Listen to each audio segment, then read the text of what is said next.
नमस्कार। आज हम बात करने वाले हैं लीडरशिप की, मतलब नेतृत्व की। एक ऐसा शब्द है ये जो हम सब ने सुना है, मीटिंग्स में इस्तेमाल होता है, किताबों में पढ़ा है, पर अगर आप किसी से पूछें कि भाई इसका असल मतलब क्या है, तो शायद 10 अलग-अलग जवाब मिलेंगे। और यही बात इस विषय को इतना दिलचस्प बनाती है ना?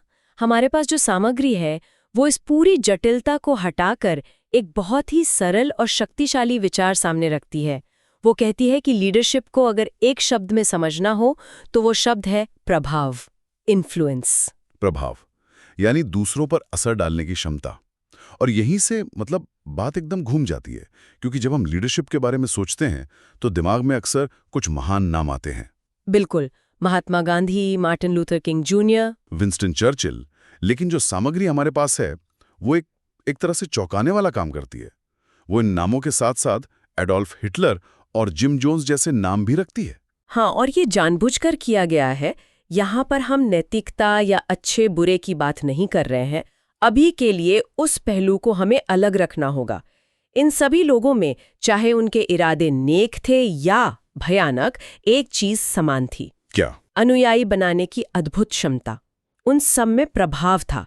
तो आज की हमारी पड़ताल का मकसद यही है कि हम इस विचार की गहराई में उतरें कि अगर लीडरशिप सिर्फ प्रभाव है तो ये काम कैसे करता है, और क्या इसे कोई भी विकसित कर सकता है? चलिए इसी गुत्थी को सुलझाने की कोशिश करते हैं। ज्यादातर लोगों के लिए, जैसा कि आपने कहा, लीडरशिप का मतलब होता है एक पद। हाँ, एक रैंक या एक टाइटल। Manager, CEO, director. लेकिन ये सोच अपने आप में एक जाल है। बिल्कुल। ये दो तरह की समस्याएं पैदा करती है। पहली तो उन लोगों के लिए जिनके पास टाइटल तो है पर कोई उनकी सुनता नहीं। वो अक्सर सोचते हैं, मैं बॉस हूं फिर भी मेरी टीम मेरी बात क्यों नहीं मानती। उनके पास अधिकार है पर प्रभाव नहीं है। सही। और दूसरी समस्या शायद और भी बड़ी है। ये उन लोगों के लिए है जिनके पास कोई फैंसी टाइटल नहीं है। वो सोचते हैं, मैं तो बस एक कर्मचारी हूं, मैं लीडर नहीं हूं। और इस सोच की वजह से वो कभी अपनी नेतृत्व क्षमता को विकसित करने की कोशिश ही नहीं करते। जबकि सच्चाई इसके बिल्कुल उलट है।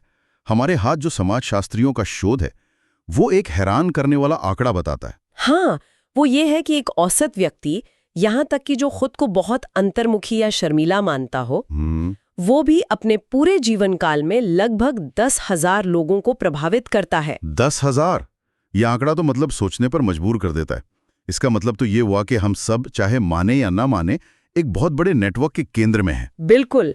हमारी कही हर छोटी बात का असर कहाँ तक जा सकता है, इसका हमें अंदाजा भी नहीं होता। और इसीलिए ये समझना जरूरी है कि लीडरशिप सिर्फ सीईओ या मैनेजर का काम नहीं है।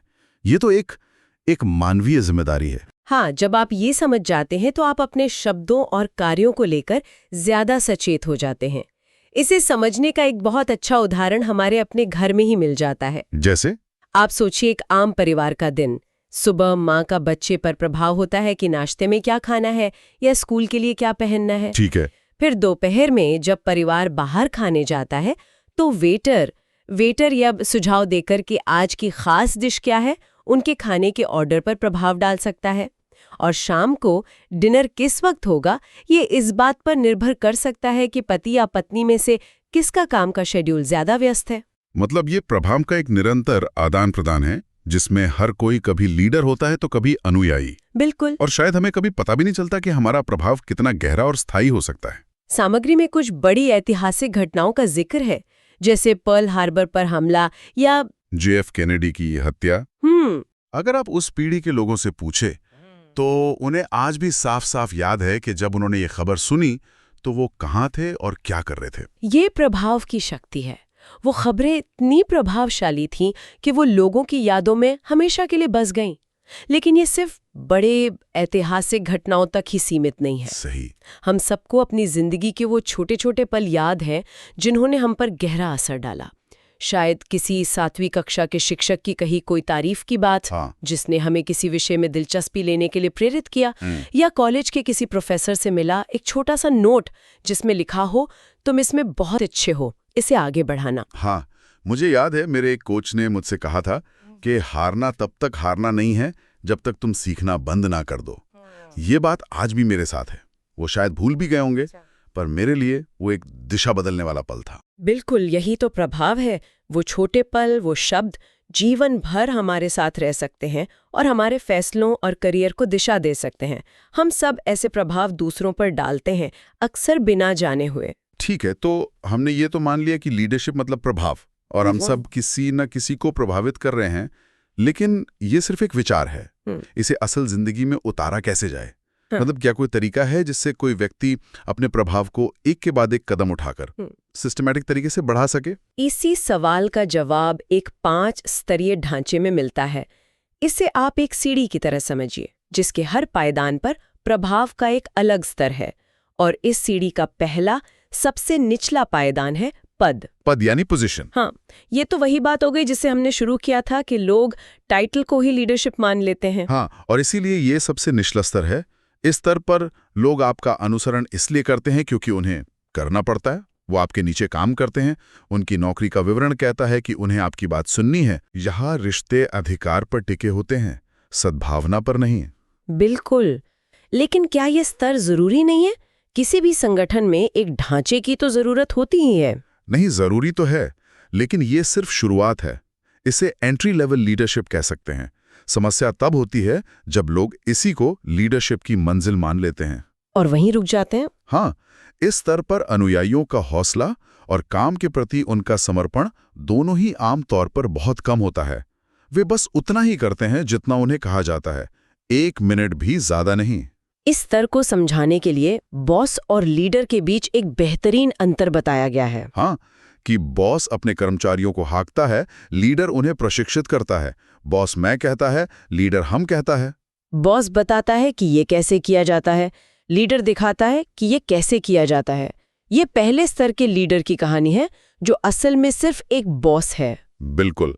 अब आते हैं दूसरे पायदान पर, जिसे कहते हैं अनुमति या परमिशन। ये रिश्तों का स्तर है। मतलब यहाँ लोग आपका अनुसरण इसलिए करते हैं क्योंकि वे करना चाहते हैं, इसलिए नहीं कि उन्हें करना पड़ता है। सही, यहीं से असली लीडरशिप की शुरुआत होती है। ये इस विचार पर आधारित है कि लोग तब तक परवाह नहीं करते कि आप कितना जानते हैं, जब तक वे यह नहीं जान लेते कि आप कितनी परवाह करते हैं। यहाँ आप अपने लोगों को जानने, उनकी सुनने और उनके साथ एक रिश्ता बनाने में समय लगाते हैं। लीडरशिप दिमाग से नहीं, दिल से शुरू होती है। यहाँ हेनरी फोर्ड का एक दिलचस्प उदाहरण दिया गया है। वो कहते थे, आप कोई भी रंग की कार ले सकते हैं जब तक कि वो काली हो। हाँ, और ये एक विशुद्ध उत्पादन केंद्रित सोच का प्रतीक है। फोर्ड एक शानदार निर्माता थे, लेकिन इस सोच में लोगों की जरूरतों और इच्छाओं के लिए कोई जगह नहीं थी। वो बस मशीनों के पुर्जे थे। तो ऐसे रिश्ते लंबे समय तक नहीं टिकते। बिल्कुल नहीं। जहां लोगों को महसूस हो कि उनका इस्तेमाल हो रहा है, वो नहीं टिकते। आप लोगों की परवाह किए बिना उनका नेतृत्व नहीं कर सकते। 1 मिनट, लेकिन फोर्ड तो अविश्वसनीय रूप से सफल थे। उन्होंने पूरी इंडस्ट्री बदल दी। तो क्या इसका मतलब ये है कि आप बहुत सफल निर्माता हो सकते हैं, लेकिन फिर भी ये खराब लीडर? ये तो व्यापार की दुनिया की सोच के बिल्कुल खिलाफ है। ये एक बेहतरीन सवाल है। हाँ, आप थोड़े समय के लिए बिना अच्छे लीडर बने सफल हो सकते हैं, खासकर अगर आपके पास एक क्रांतिकारी उत्पाद हो, लेकिन ये टिकाऊ नहीं है।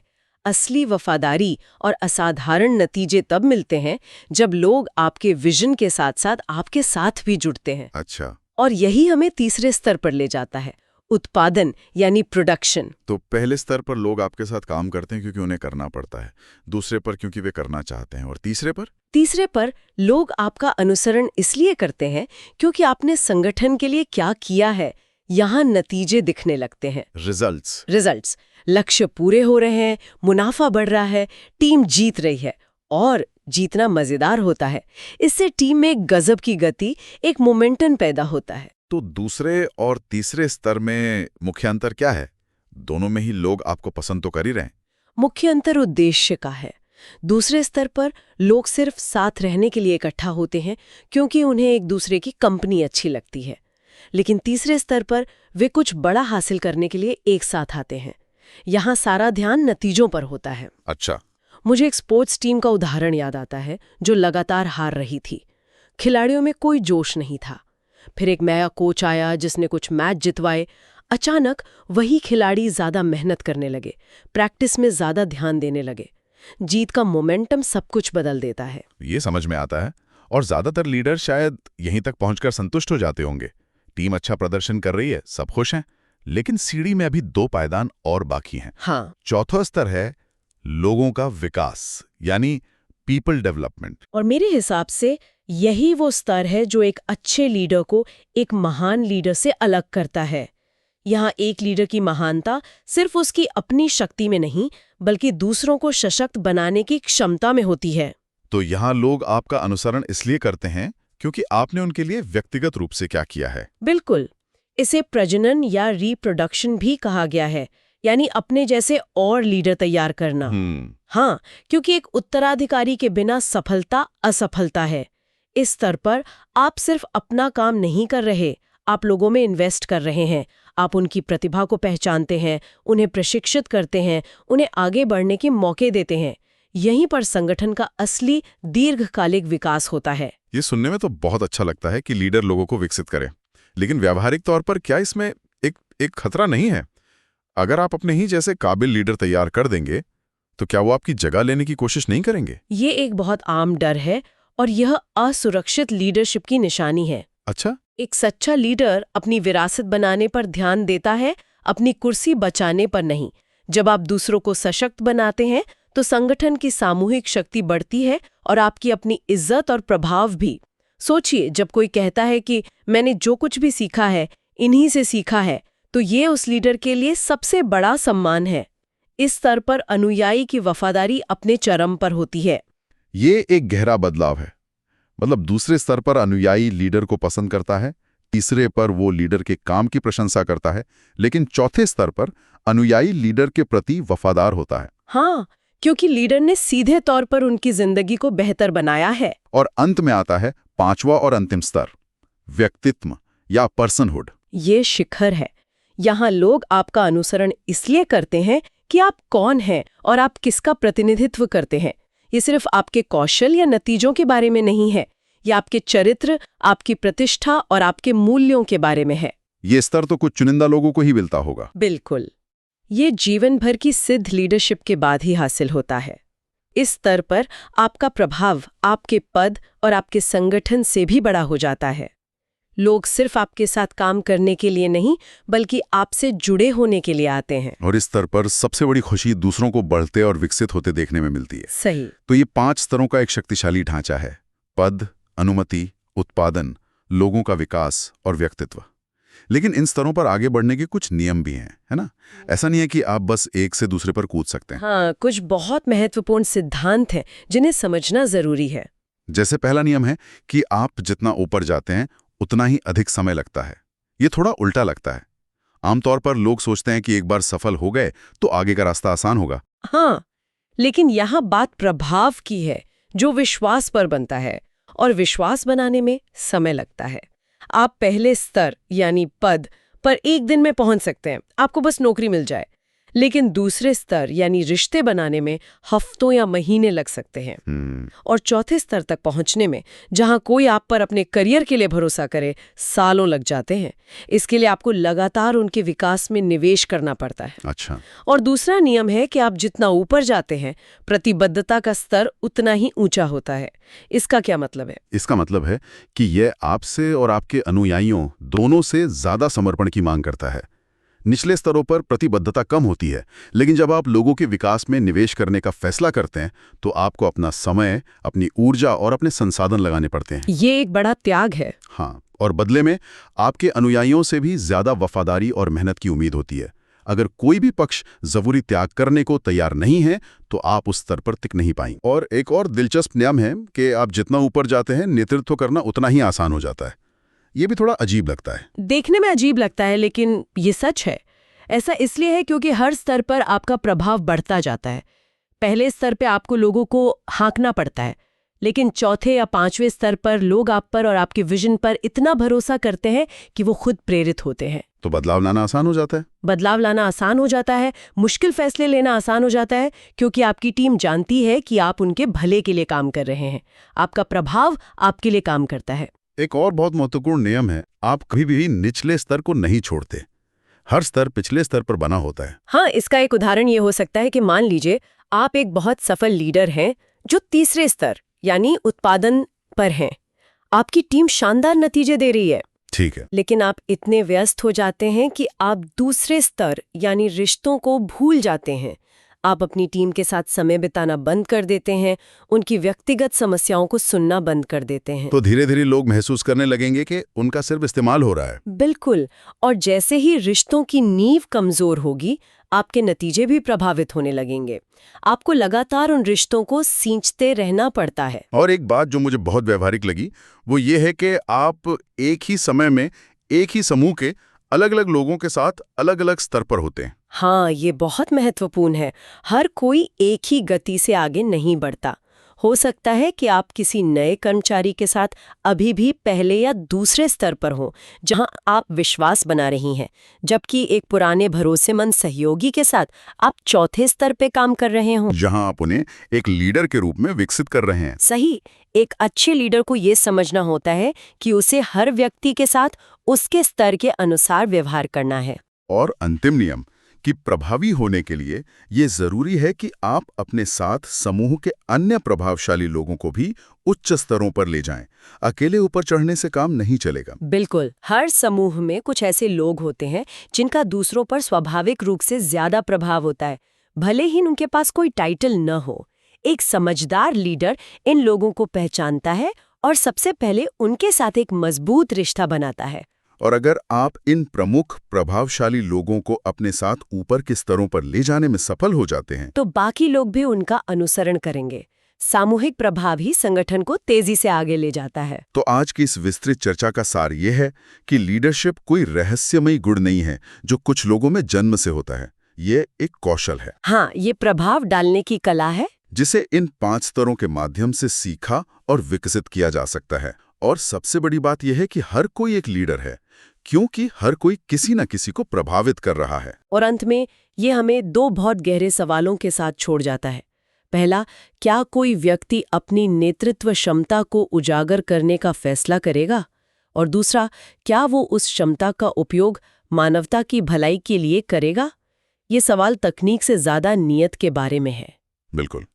ये तो पता चल गया कि प्रभाव कैसे बढ़ाया जाए, लेकिन ये एक गहरा सवाल सोचने के लिए छोड़ देता है। प्रभाव किस उद्देश्य के लिए?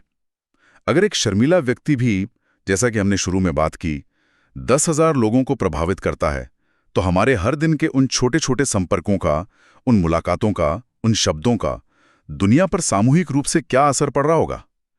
शायद असली लीडरशिप इसी बात को समझने में है कि हमारा हर छोटा बड़ा काम किसी न किसी पर असर डाल रहा है, और उस असर की जिम्मेदारी लेना सोचने वाली बात है।